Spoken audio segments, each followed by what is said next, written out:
¿Qué tal? ¿Ustedes saben qué son las ciencias sociales? ¿Cómo surgieron? ¿Cuáles son sus ramas? ¿Cuáles son las ciencias que abarca? ¿Cuál es su historia?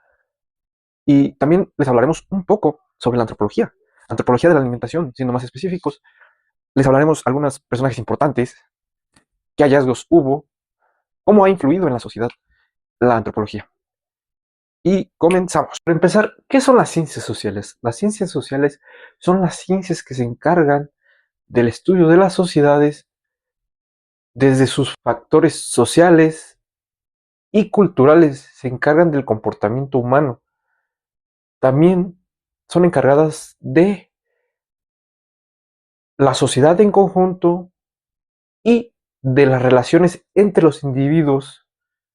Algunos ejemplos podrían ser geografía, psicología, sociología, historia, ciencias políticas, antropología, que hablaremos más adelante de ella, y algunas otras más. ¿Cómo surgen las ciencias sociales? Pues al principio, las primeras personas que se empezaron a preocupar por las sociedades y cómo funcionaban fueron los griegos. Ellos la llamaban filosofía social, pero ellos se encargaban de decir cómo se debían comportar las sociedades y cómo deberían ser las relaciones.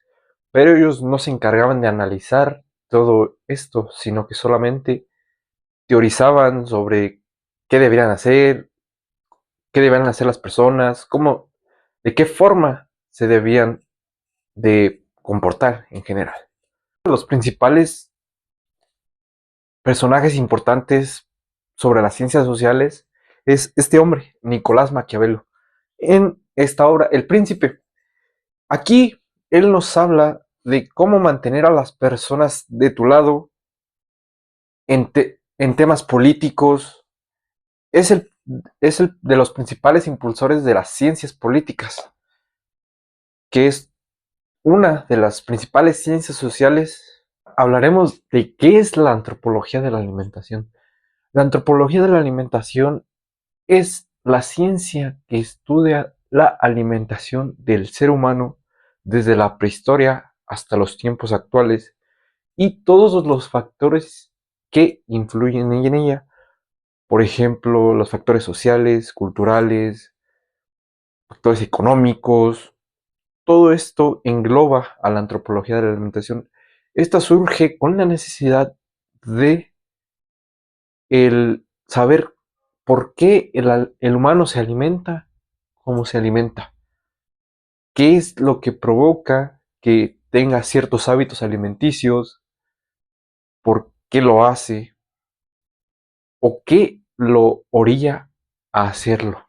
Unos antropólogos importantes podrían ser Claude Lévi-Strauss, que en sus obras El pensamiento salvaje y Lo crudo y lo cocido habla de cómo los humanos estructuramos nuestra alimentación en términos que creemos correctos, como crudo, cocido, fresco, podrido. Otra antropóloga importante es Mary Douglas, que en su obra Pureza y Peligro nos habla de cómo hay normas alimentarias ligadas a la pureza y contaminación. Esto se refiere a, pues, reglas que algunas religiones imponen a qué se debe comer y qué no se debe comer. Y por último, Sidney Mintz, que en su obra Dulzura y lo peor, nos habla de cómo el azúcar ha afectado tanto a la economía, sea para bien o para mal, ha afectado a las sociedades, ha cambiado nuestra alimentación completamente. Y pues ya, para terminar, yo creo que al final de cuentas las ciencias sociales y la antropología de la alimentación siguen siendo y seguirán siendo parte importante de nuestra sociedad, ya que nos ayudan a saber cómo nos comportábamos antes, o sea, cómo hemos ido cambiando y cómo seguiremos cambiando constantemente de acuerdo al tiempo, las cosas que vayan sucediendo. Pueden ser guerras, pueden ser pandemias, muchas cosas, cómo nos afecta incluso nuestro estrato social, las costumbres que hay en nuestra ciudad, en nuestro país. Todo eso es muy relevante y creo que es algo que influye mucho. Sería todo. Gracias.